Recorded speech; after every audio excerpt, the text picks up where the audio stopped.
Seguir siguiendo el corazón y coquetear con la intuición, seguir creciendo y esquivar. Muy buenas noches. De vuelta, muchas gracias a todas las personas que me siguen, que me escriben, y realmente me pone muy contento porque podemos continuar en este trajinar de la vida en el Paraguay, en donde podemos decir todavía las cosas y podemos hacer crítica para construir un Paraguay mejor, como yo siempre digo. En esa línea, quiero felicitar como primera medida tanto al nuevo ministro de Educación como al equipo que se sentó a negociar y a reconocer, eso es importante, reconocer las promesas que fueron realizadas por el gobierno anterior a los maestros y que no fueron honradas. Muy bien, ahora hay un compromiso que ellos dicen que van a honrar, hicieron un cronograma, hicieron un plan estratégico para poder cumplir con ellos y que, enhorabuena, Dios quiera que venga la luz a la enseñanza en el Paraguay y esto pueda cambiar y tengamos otro nivel de enseñanza para los chicos. En segundo término, estoy de acuerdo particularmente en el mensaje que dio el presidente de la República en su primera reunión con todo su staff, con todos sus ministros, y estoy plenamente de acuerdo que por fin alguien le ponga la cascabel al gato. ¿Y por qué digo esto? Y ojalá se cumpla. Eso a la otra. Ojalá se cumpla. Porque las directivas fueron muy claras. El presupuesto se elabora, el presupuesto general de gasto de la nación, se elabora y no se modifica. Así griten todos los senadores y diputados de la República, que son los grandes artífices de los grandes negocios, salvo honrosas excepciones, en la modificación del presupuesto general de gasto de la nación, porque como siempre dije, más de uno tiene su negocio en el Paraguay. Como diría Pablo Herken, duele decirlo, pero hay que decirlo. Entonces les felicito por esa línea que les marco, en donde ojalá salga un presupuesto y ese presupuesto se respete y se lleve adelante. Y ojalá que en base a ese presupuesto se haga un seguimiento a ver si todos los ministerios en qué porcentaje cumplen en la ejecución presupuestaria. Porque normalmente no llegan ni al 30 ni al 35%, y otros llegan al 70% o otros pasan. Pero en general es importante hacer un seguimiento para el ordenamiento país. Y en tercer punto que voy a tocar y que voy a aplaudir también, porque hasta ahora estoy felicitando, es por fin se inicia el arreglo de la calle Palma. Ahora, yo le quiero dar un mensaje a todas esas personas que están involucradas en ese tema, porque yo soy un preocupado como profesional y como ciudadano de nuestra capital, que es la capital más fea de Latinoamérica. Y siempre lo digo y lo voy a seguir diciendo, y lo digo con conocimiento de causa. Es la más fea de Latinoamérica. Muy bien, ahora van a empezar con la calle Palma.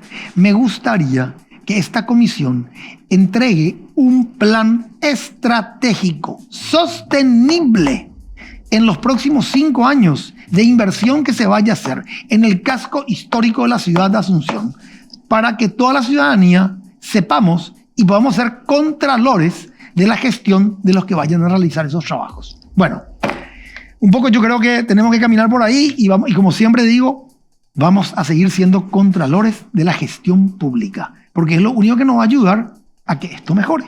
Acá nadie no se tiene que enojar, ni nadie no se tiene que pichar, porque esto no es personal, esto es país. Y nosotros somos ciudadanos que cada uno de nosotros pagamos nuestros impuestos.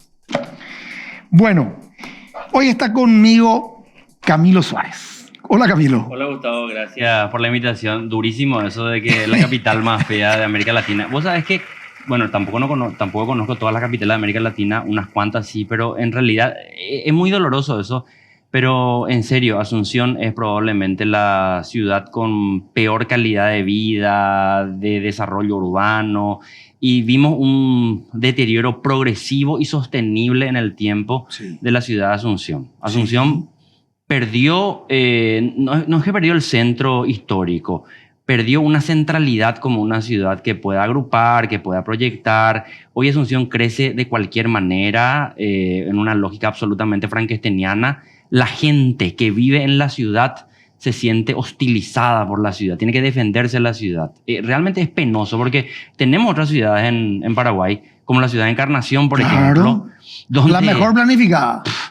y vos allí como ciudadano, como una persona que está por vos te sentís en que la ciudad te protege. Sí. Y en Asunción vos tenés que defenderte de la ciudad. No es solamente el tema de la inseguridad, de los asaltos y compañía. La propia ciudad es agresiva. Claro. Las construcciones, las calles, el transporte público. Una pena es. Porque se perdió el concepto de que la ciudad es con los habitantes y para los habitantes. Ese concepto se perdió en el Paraguay hace mucho tiempo. Así es. Y intendente que llegaba hacía lo que quería y lo que menos le importaba era la capital, la ciudad. Y otro tema, siempre digo, la gran deuda del gobierno paraguayo, de siempre, todos los gobiernos que asumieron, es la infraestructura que nos deben en la capital. Esta es una capital que no tiene infraestructura. Y a mí no me van a venir con el cuento porque como soy especialista en el tema y no quiero ser pedante, puedo sentarme a debatir con cualquiera de ellos los trabajos que tengamos que hacer. Y no lo quieren hacer. Y no lo quieren hacer por otras cuestiones que lastimosas. Entonces, no ayuda que vos tengas una capital que te invite a venir cuando el 31 de agosto, mañana, creo que la gente de población y censo entregan el censo Así es. parcial. Sí. Pero por lo menos vamos a ver con qué cantidad de habitantes estamos en Asunción. Yo calculo que estamos menos de 500.000. Calcula lo que te estoy diciendo. Muy probablemente. Menos de 500.000. Es lamentable. Y lo peor, que la gente que llega a los cargos, por ejemplo, Ministerio de la Vivienda, hablan de política de vivienda y confunden construcción de casas o construcción de algo con política habitacional y son dos cosas diferentes. Hay que entender lo que es la política habitacional para poder implementar y hacerla sostenible en el tiempo. Y eso es lo que no quieren sentarse a hablar. Y vos sabés que no es difícil. Es como si fuera que estemos jugando un partido de ludo. Calcula lo que te estoy diciendo. Es como eso. Pero tenés que sentarte con las personas que entienden lo que es la planificación. No cualquiera. Pues sabes que sé que estamos saliendo un poco de lo que queríamos conversar al principio, pero en estos días en la radio le entrevistábamos al intendente de San José de los Arroyos. Sí.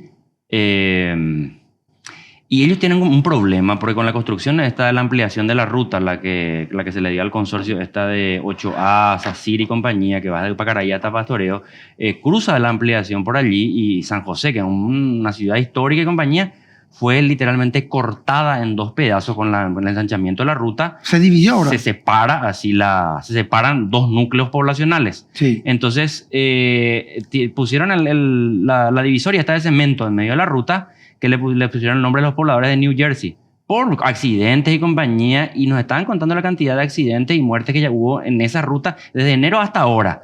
Pidieron que se hagan pasarelas, que se hagan un montón de cosas, y hasta ahora no están haciendo una respuesta. El problema es que, es mi visión de los hechos, es que nosotros en Paraguay desde tiempos inmemoriales tenemos una élite que está vinculada a la construcción, en las obras públicas, Sí. que piensa en la obra física material, pero no piensa en que las obras tienen que estar al servicio de la gente y no la gente adecuarse a las obras, se invierte totalmente. Sí. Y lo que estábamos hablando de Asunción es una ciudad hostil Sí. para su población. Sí. No es luego que nos invite a venir. Digámosle que te hago esa concesión y no me importa que vengan o no vengan. Pero la gente que vivimos aquí es una ciudad violenta, agresiva, asfixiante. Uno Sí. quiere salir a la ciudad. Sí. Entonces, vamos a pasearnos. No querés pasearte vos por tu ciudad. Querés salir, escaparte. Y eso que vos estabas planteando, las élites que dirigen este país hace bastante tiempo, no se sientan a pensar en que igualmente pueden ganar dinero, pero tienen que considerar a la gente. Eso que está diciendo, política habitacional versus construcción de vivienda. Yo soy del criterio que por ejemplo, una obra que para mí en cuanto a obra pública fue absolutamente desacertada es este puente que no sé si se inauguró ya o no, el que llaman Héroes del Chaco. ¿Sabes cómo yo le digo? ¿Cómo se llama esto? Si él era el Chaco, ¿sabes cómo yo le llamo? ¿Cómo? El puente. ¿Por qué? ¿Por qué queda? Porque es sucio. Primero, porque el lugar donde se colocó. Error. Primer error.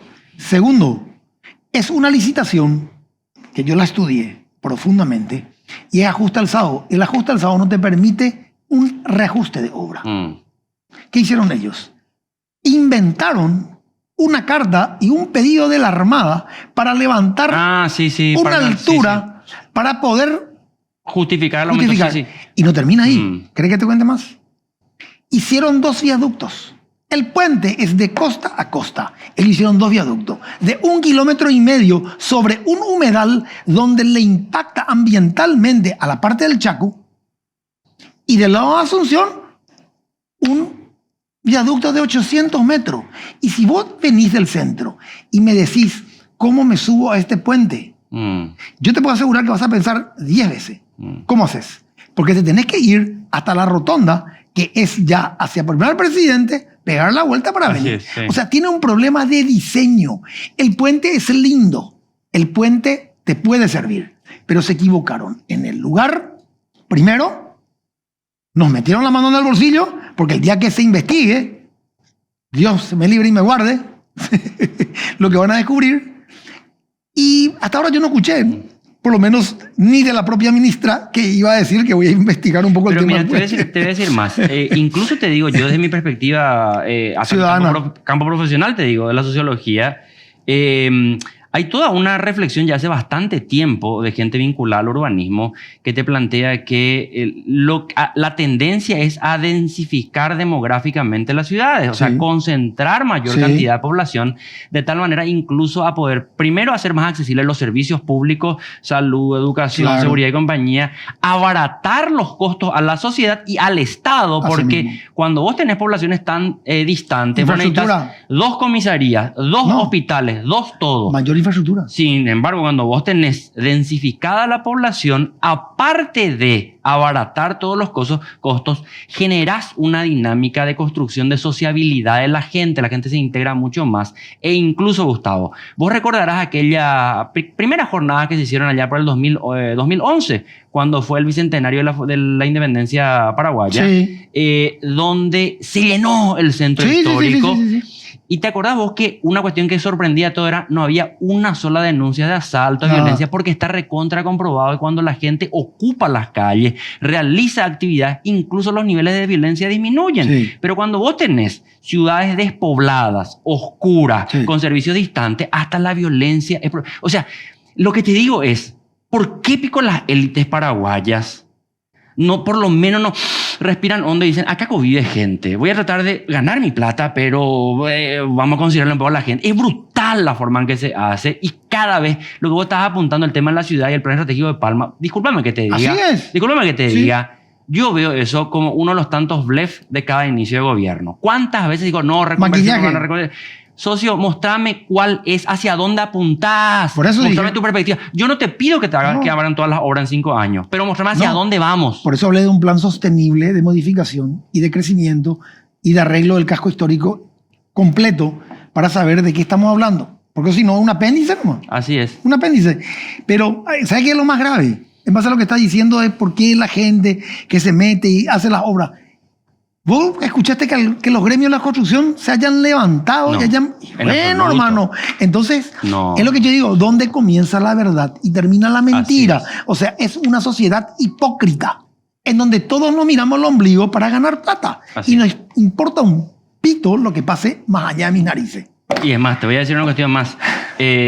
Cuando cada año se discute la ley de presupuesto y las necesidades en Paraguay, nadie puede negar que hace falta más salud, más educación, más seguridad. Eso es real, es objetivo. Y no es solamente un problema de corrupción. Vamos a hacer un pensamiento mágico. Eliminas la corrupción, igual va a faltar recursos para desarrollar el país como requiere un desarrollo potente en el siglo XXI.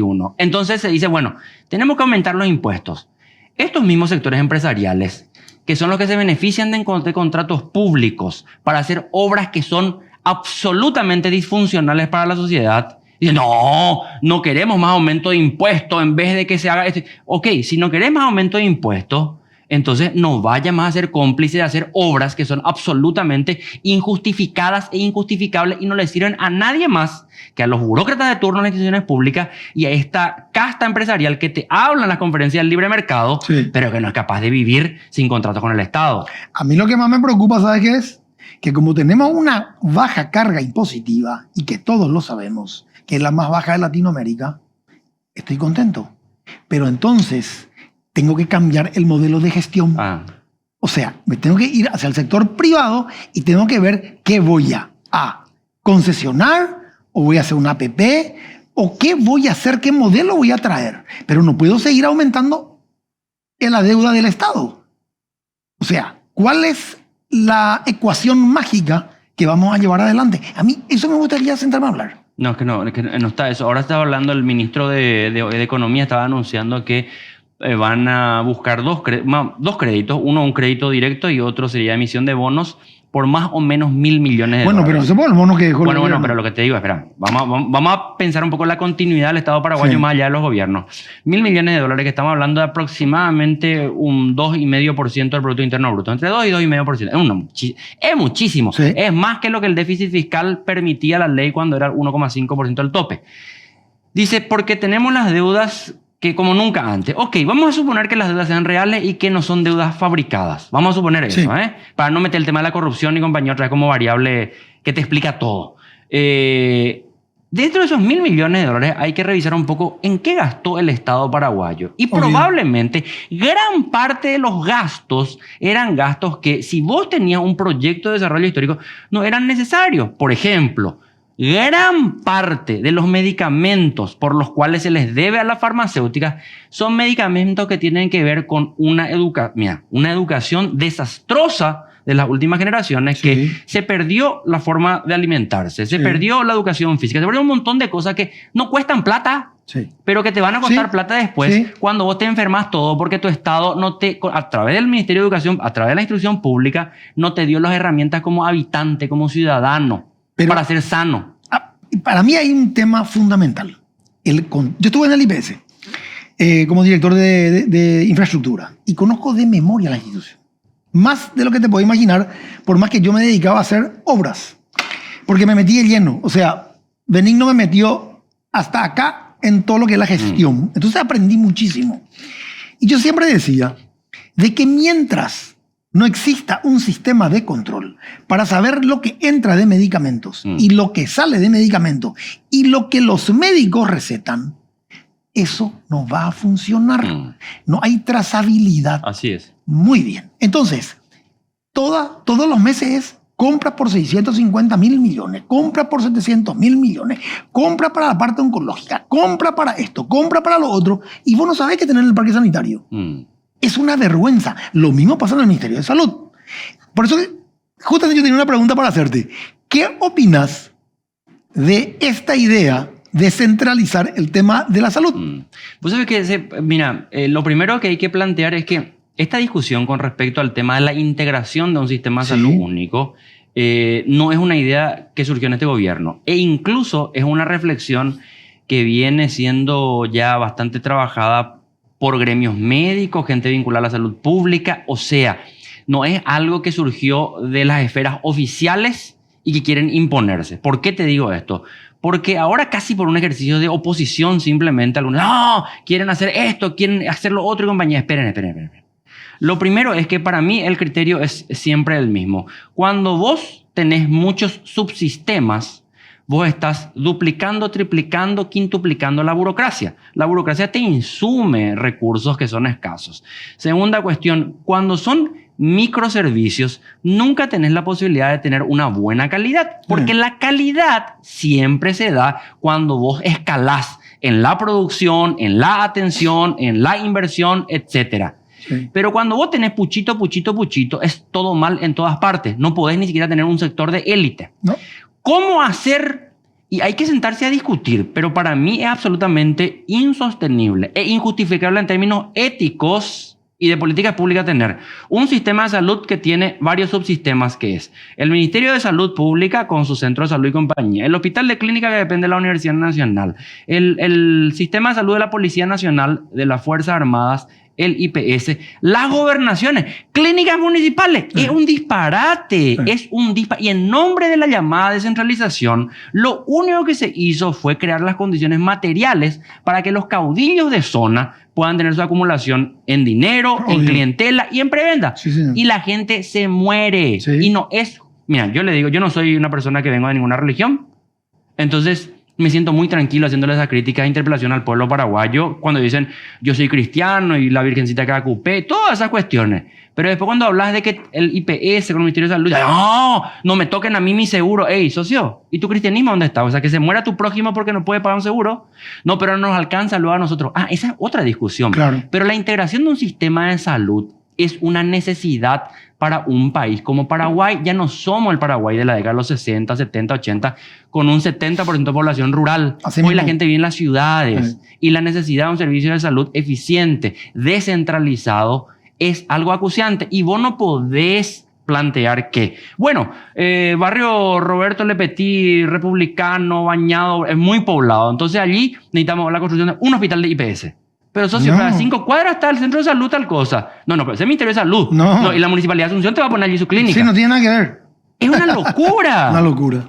Y existen experiencias en el mundo y la gente, los asegurados del IPS, tienen que también tener la tranquilidad que no es que ellos van a ser más relegados a lo que hoy en día son, sino que se va a integrar. Ahora, yo no soy autoridad pública y no estoy en eso, pero me da pena incluso que desde el gobierno, las propias autoridades, no salen a hacer la discusión y el debate y no explican. ¿Y sabes qué pasa? Te sacan titulares en los diarios y reculan y tienen miedo. Sí. Dicen, no, yo no dije eso, no tal cosa. No, salgan y hagan, confronten, pero son cobardes también. Es lo que yo digo, o no hablas porque no entendés y tocas de oído, y yo no creo que no te animes a salir, porque si salís vas a tener que explicar muy bien y más de uno te va a salir con un viernes 13 y te va a decir, mira, pues, doctor, eso no funciona así, funciona de esta manera. Así es. Porque hay muchas cosas que son de sentido común.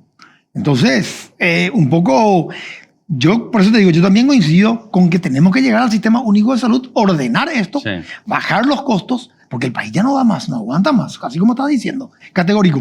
Vamos a un corte y continuamos.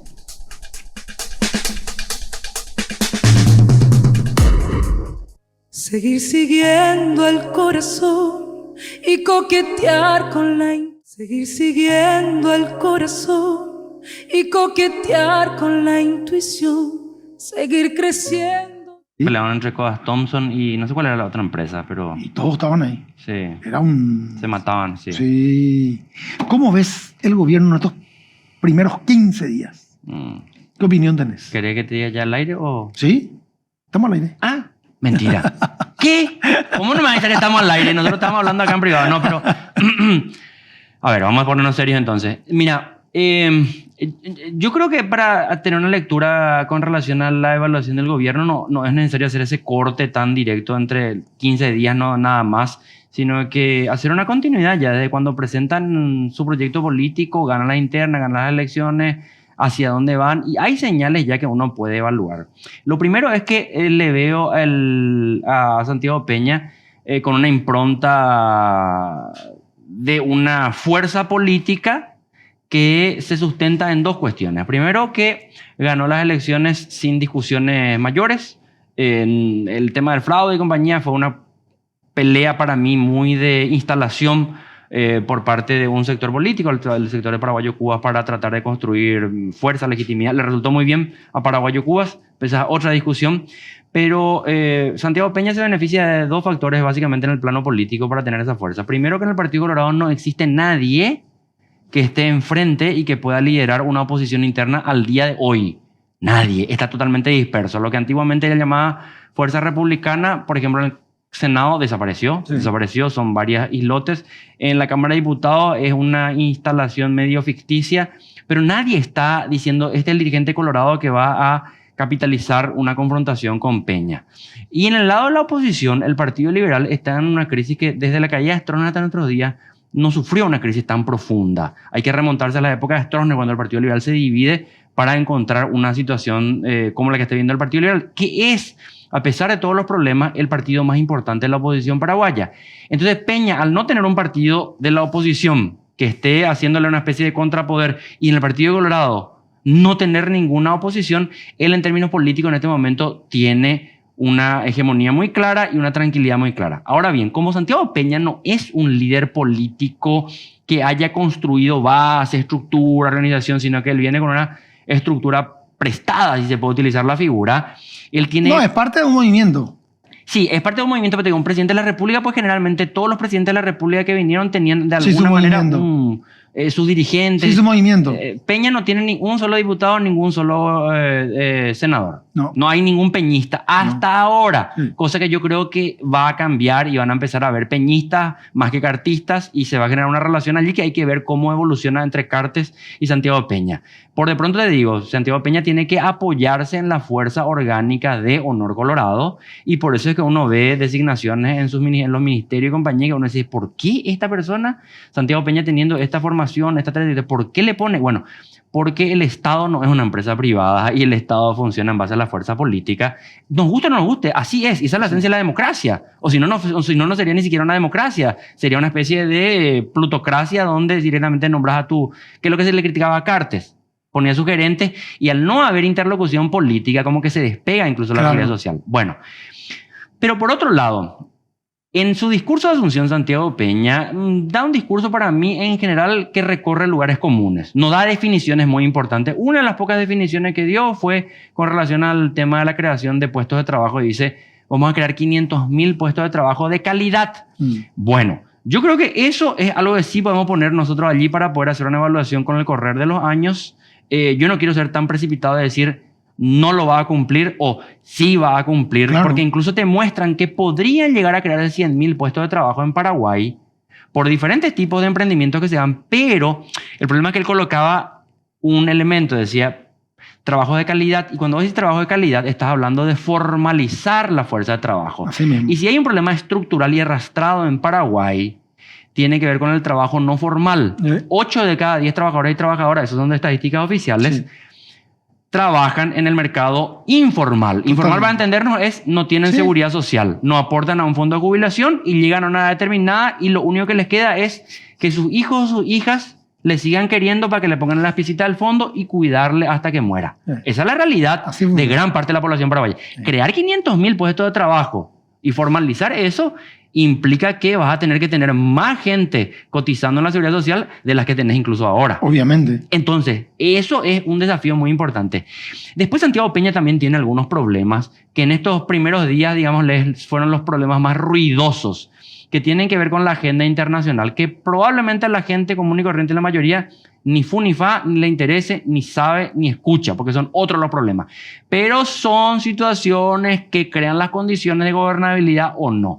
Santiago Peña tiene una relación muy tensa con los Estados Unidos de Norteamérica, que es y sigue siendo todavía la potencia más importante a nivel mundial y a nivel regional, aunque perdió mucho en las últimas décadas los Estados Unidos como potencia hegemónica, sigue siendo un peso importante. Y si vos te das cuenta, Gustavo, yo decía en varias oportunidades, cuando analizaba el discurso de Santiago Peña, él en ningún momento de todo su discurso pronunció la palabra Estados Unidos.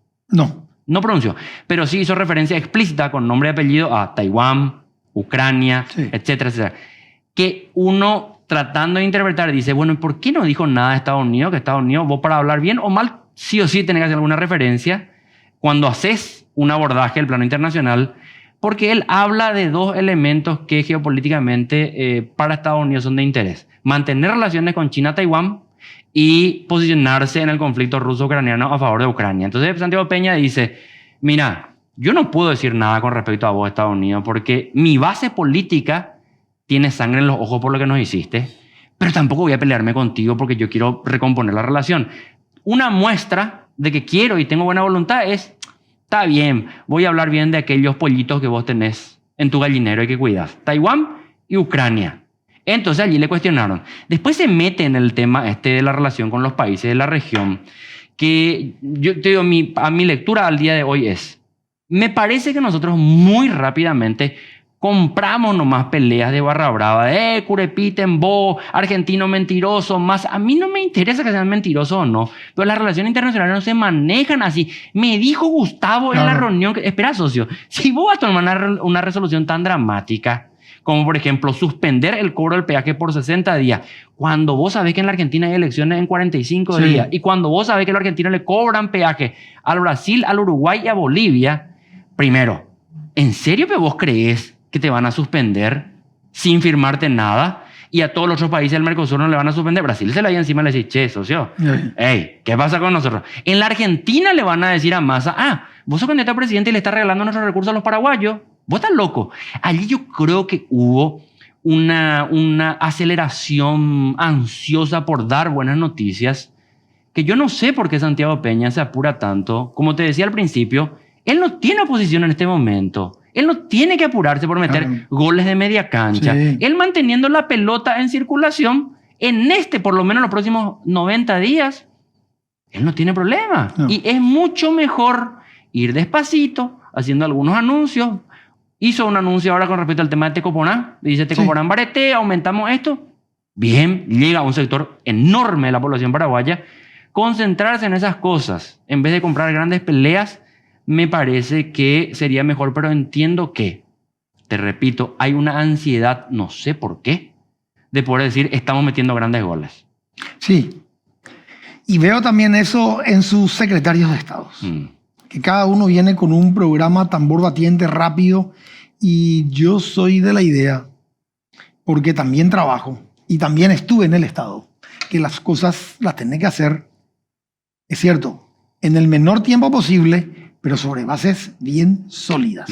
O sea, no traer algo por traer y después no vas a saber cómo defender. Algo que puedes hacer solamente en los famosos 100 días y que después no puedas sostener al día 101, 102, 103, 104. Mira, yo le estoy llamando mucho, le estoy entrevistando bastante al ministro de Vivienda y Urbanismo. Baruja, Juan Carlos. Al ministro Baruja. Sí. No es ningún tema personal, ni a favor, ni en contra, ni que me gusta, ni que me disgusta. La verdad es cierto que una política de vivienda es absolutamente necesaria para la población paraguaya. Sí. La población paraguaya vive miserablemente en alquiler o vive a 20, 30 kilómetros de su puesto de trabajo, deteriorando por completo la calidad de vida. Vos sabés lo que es la gente que vive en Capiatá y tiene que trabajar en el centro de Asunción. Sí. Eso es inhumano. Totalmente. Eso es una locura. Totalmente. Ahora bien, están planteando cuestiones... Y sobre todo, ahí para aumentar lo que estás diciendo, sobre todo, que nos van a poner en práctica y reanudar el Metrobús. 39 millones de dólares enterrados.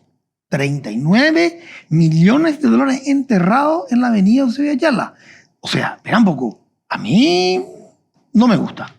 O sea, yo tengo que tener la capacidad de arreglar eso, socializar eso y tener un proyecto ejecutivo como tiene que ser y decir, señores, esto se va a terminar en este tiempo. Cosa que no lo hicieron desde que arrancó.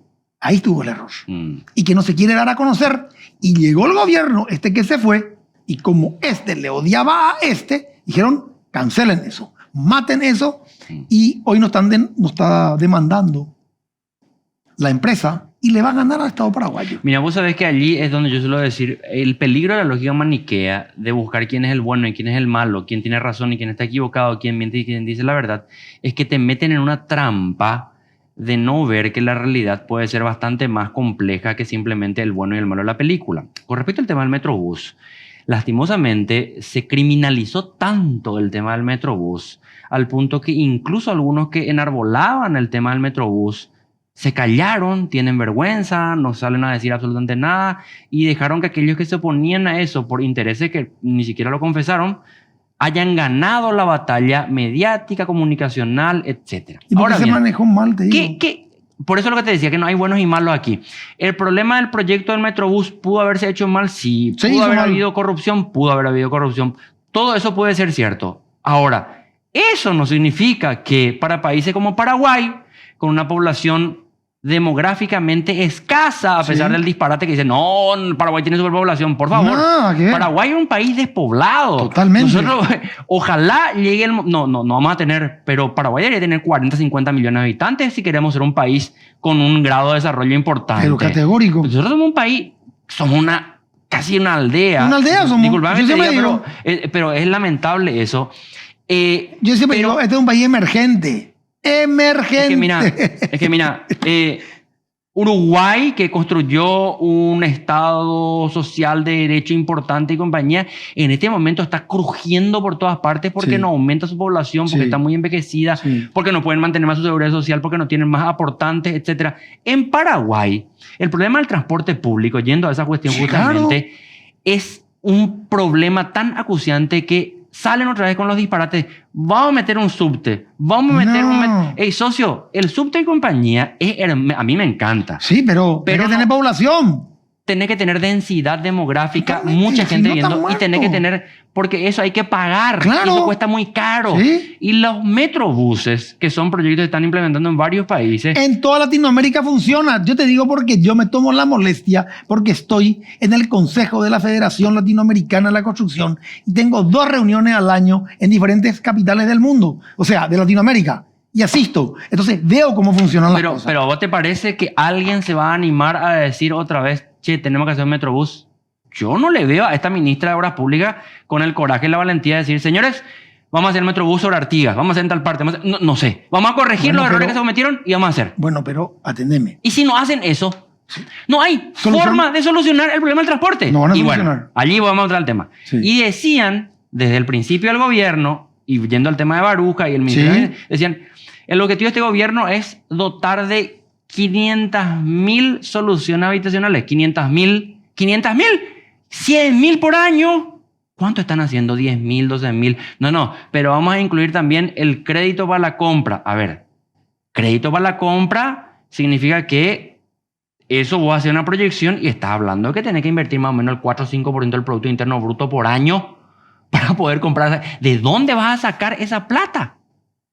¿De dónde? ¿A qué tasa de interés? Se habla- ¿Cómo te financias? Entonces, me parece que están colocando algunos objetivos que no son realistas y allí se les va a cobrar posteriormente. Sí, coincido contigo. Por eso hablé de políticas habitacionales. ¿Y sabe qué es lo peor y lo bueno? Que existen en la capital terrenos para desarrollar políticas habitacionales y traer a la gente que está, así como estás diciendo, en Capiatá, en Luque, en Itagua, y que tienen que venir todos los días a trabajar y darles una vivienda digna y que ellos puedan pagar. Existen, pero para eso el enfoque tiene que ser diferente, no como lo están llevando adelante.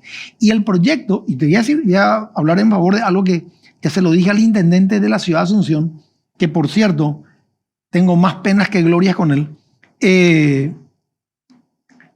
El Banco Mundial está haciendo un trabajo profesional para la capital de Asunción. Y él no le gusta, él no quiere. O sea, mira un poco, hermano. ¿Y vos quién sos? Vos tenés la capacidad para decirme esto sirve o esto no sirve. No tiene ni tan siquiera un entorno profesional que le pueda ayudar a él a decir, ¿sabe qué? Estamos en el camino correcto, intendente. A eso voy.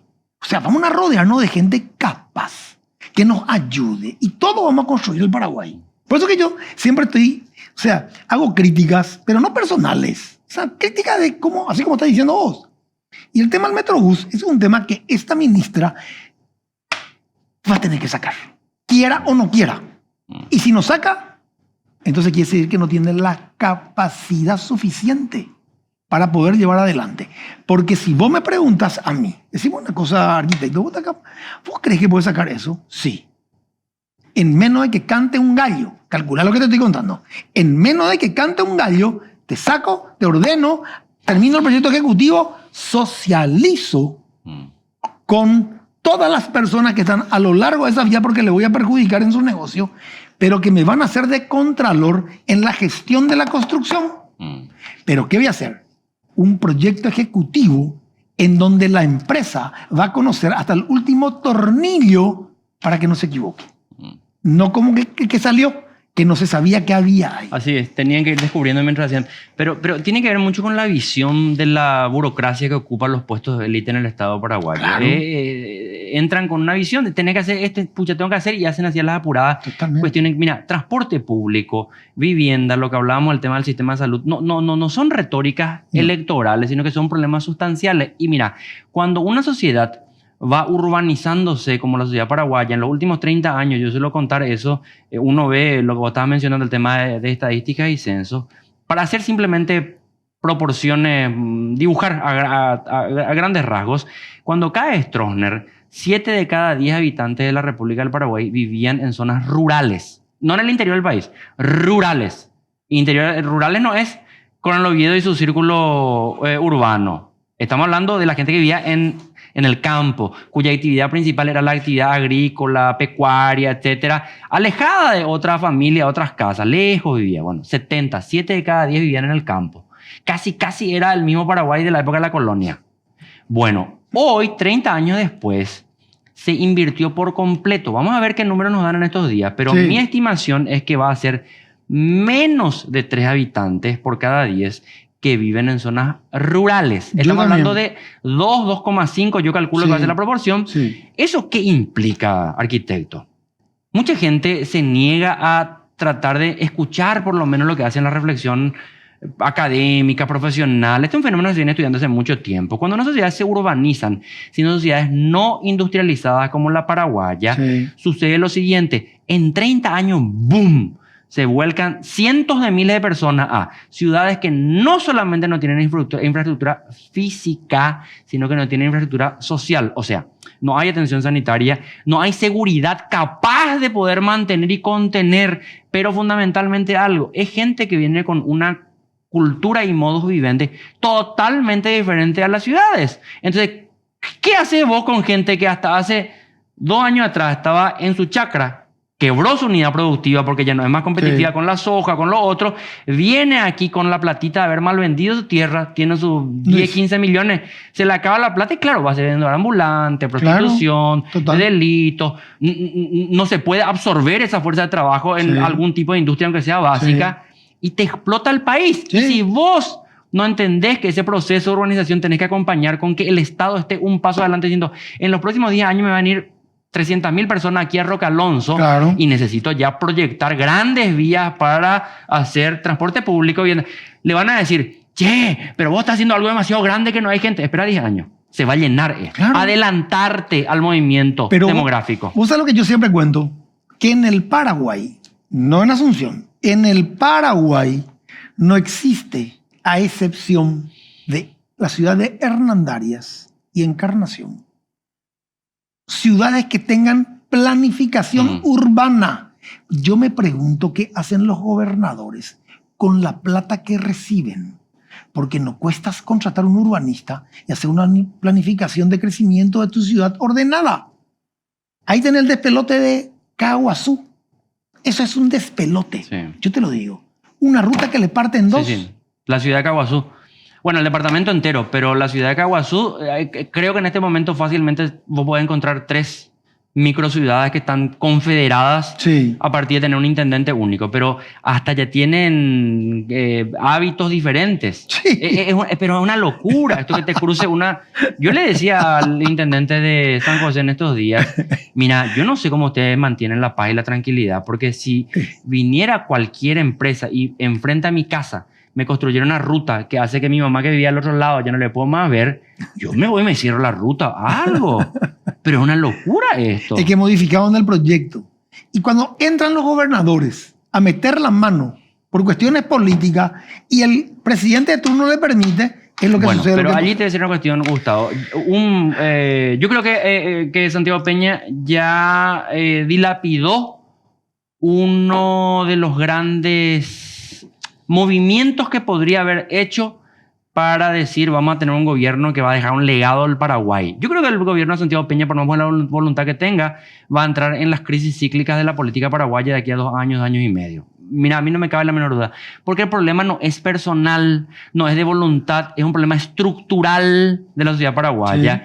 Y lo que se está haciendo es posponer hablar de los temas de fondo. Por ejemplo, Santiago Peña debería, mi criterio, debería de haber aprovechado este momento de tener una legitimidad casi total. 85%. Incluso gente que no le votó a Santiago Peña, tengo esperanza en el tipo este Sí. y compañía. Bueno, Él debería haber llamado a una Asamblea Nacional Constituyente y reformar la Constitución. ¡Ah, no! La reelección y cartel. Yo estoy de acuerdo. Déjense de joder con la Sí, reelección. sí. Hagan lo que quieran hacer con ese tema, pero no, es la reelección lo más importante. Pero si vos no tocas la Constitución, hay problemas que no vas a poder resolver. Me dicen, no, todo es voluntad política. Mentira. No, No. es voluntad. Hay problemas de ingeniería constitucional. Por ejemplo, se siguen justificando en Paraguay 17 gobernaciones. No. En un país cuya elección presidencial es por el voto directo del ciudadano, Sí.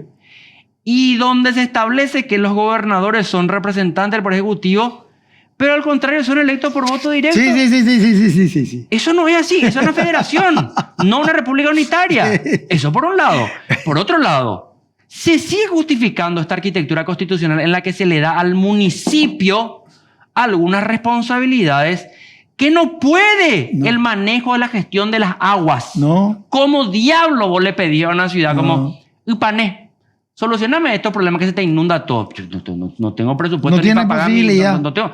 Además, bueno, te da presupuesto. No tenés gente que pueda pensarte porque vos necesitas un equipo de élite que piense un plan maestro. Es lo que estoy diciendo. Pero acá vos haces, por ejemplo, un plan maestro. No nos van a imponer porque la descentralización. Ahí está. Fonacide es Sí. otro de los grandes fracasos Total. estructurales e históricos. Te voy a parar un poco ahí. Vamos a irnos a un corte y entramos con ese tema que a mí me apasiona, el tema de la modificación de la Constitución. Para ir al corte nomás te digo, Sí. Santiago Peña ya no va a llamar a la constituyente. Porque, ¿Ya no? No, porque incluso ellos, teniendo todo este capital político, están intimidados por los grandes grupos de poder que dijeron, no se toca la Constitución porque es la reelección. Y si no se modifica la Constitución, hay cambios que no se van a poder hacer. Así mismo. Vamos a un corte.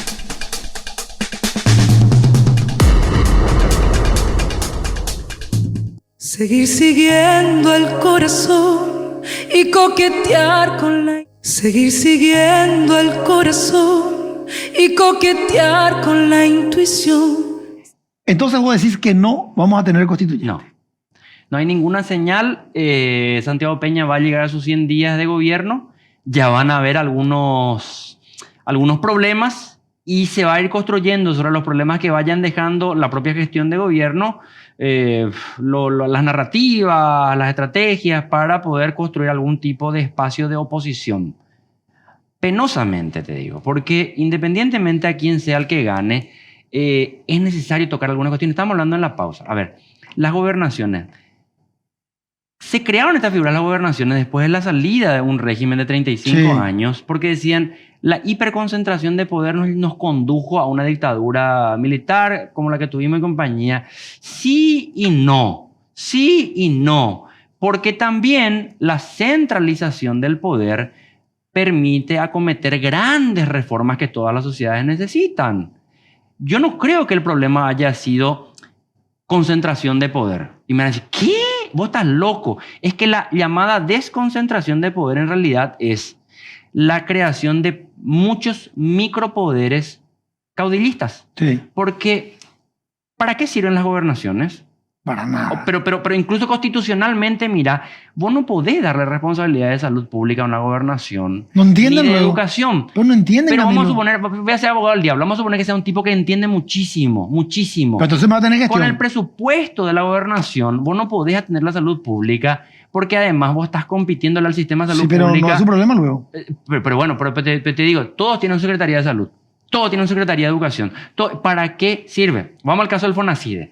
A mí me tocó, por fortuna, una de las experiencias que tuve es en el 2008, 2009, 2010, cuando estaba negociando con el Brasil el tema del aumento de las compensaciones de Itaipú y producto del cual surge el Fonacide, participar de una serie de reuniones en el gabinete. En ese momento era Lugo el presidente, yo estaba en una secretaría de emergencia, y Dionisio Borda era el ministro de Hacienda. Dionisio Borda se pasó explicando y diciendo, no, lo que tenemos que hacer es, tenemos que entender lo siguiente, vamos a tener 15, 20 años estos excedentes y tenemos que crear un fondo que sea un fideicomiso para aplicar en proyectos súper especiales, pero hay que concentrar en una élite que planifique el desarrollo nacional.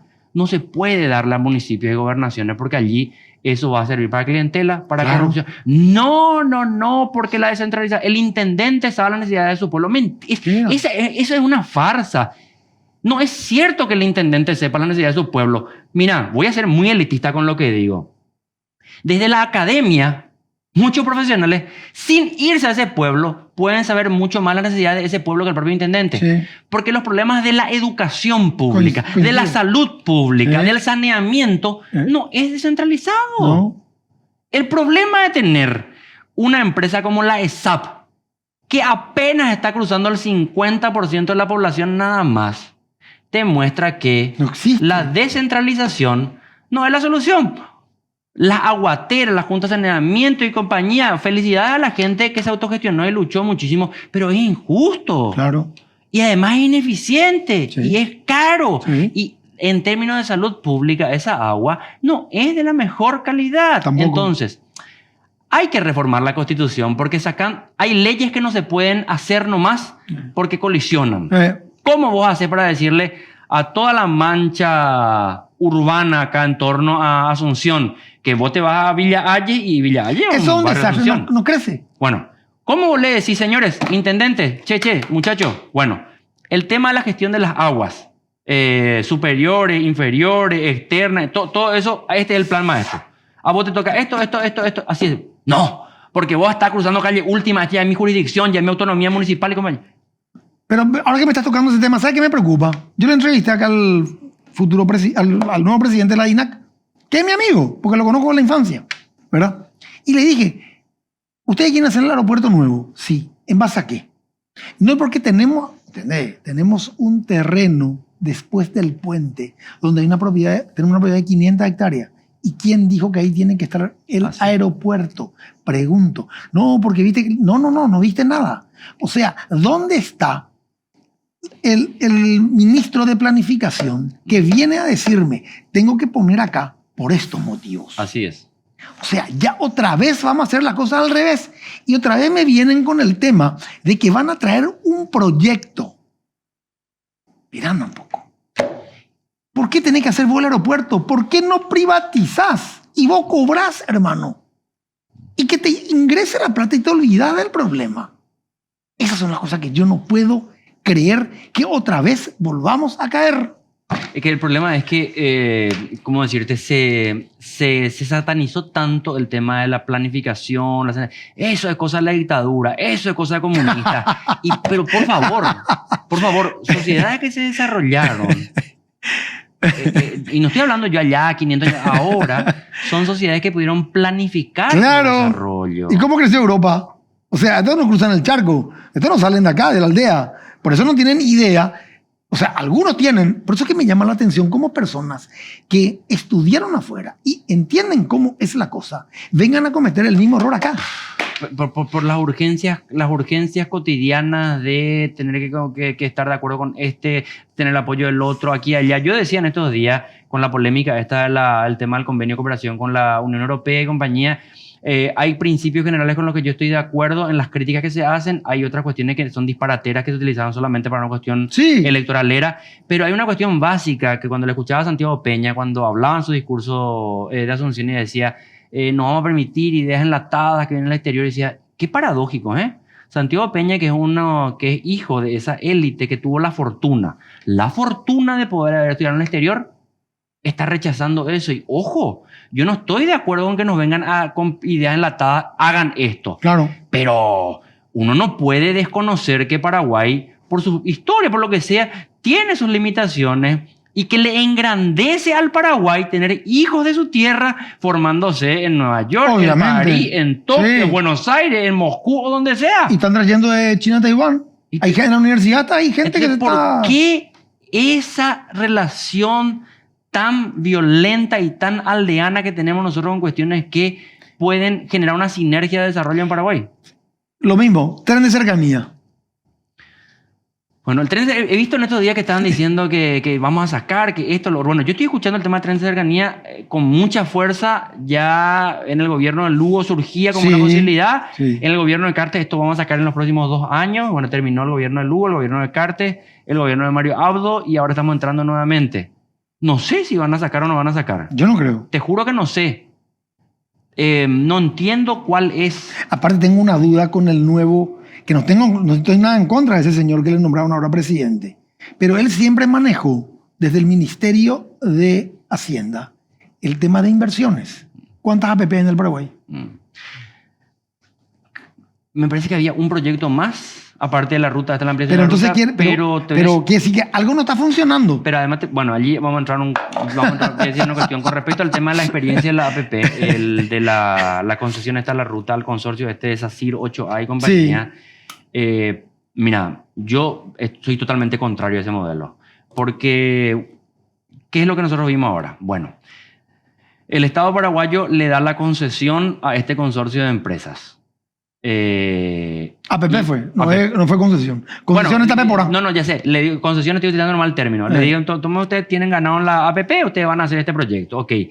Se le dio el título donde le dan la APP y estas empresas de consorcios salieron a buscar el financiamiento. Dieron vuelta, casi 2 años estuvieron buscando la plata.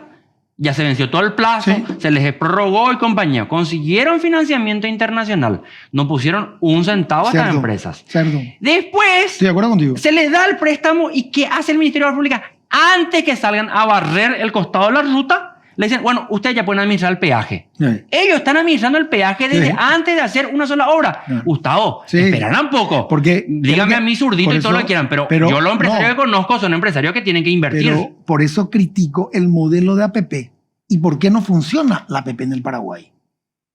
Y en su momento le trajimos, porque fuimos varios, a el padre de la APP de Chile, que es el ingeniero Cruz, el que más APP hizo.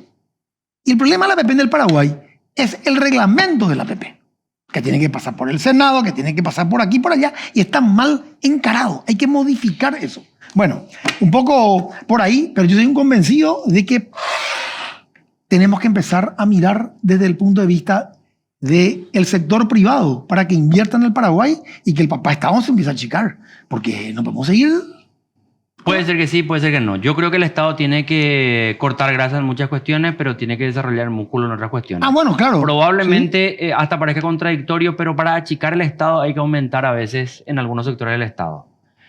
Porque vos tenés mucho parasitismo estatal, mucha burocracia, mucha superposición de instituciones, pero hacen falta médicos, hacen falta enfermeras, hacen falta maestros, hacen falta policías, hace falta gente en seguridad social. Y vos tenés que crecer para que vos puedas incorporar. Pero no vagos. Pero para que vos puedas incorporar de los 100 trabajadores que ingresan cada año, y que no sean solamente 20 los que se van a cotizar a IPS, sino que sean por lo menos de los 100, 70, 75, y vos vas a tener que incorporar más médicos, más seguridad, más esto, más lo otro, más funcionarios públicos. Ahora, en calidad de atención directa.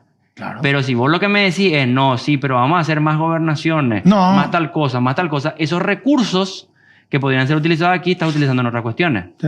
¿Entendés? Porque para mí no es tan maniquea la cosa de que más chico versus más grande. A mí en realidad no me interesa que el tamaño sea grande o chico en tanto y en cuanto sea funcional. Correcto, coincido contigo. Ese es el tema. Y hay que discutir la funcionalidad más que el tamaño. Y bueno, vamos a ver cómo vamos avanzando y vamos a esperar los 100 días. A ver con qué nos encontramos y volvemos a conversar. Gracias, Camilo. Bueno, gracias a vos, che. Un gustazo haber conversado contigo. Señores, un placer haber estado con ustedes. Espero les haya gustado. Nos vemos el próximo miércoles.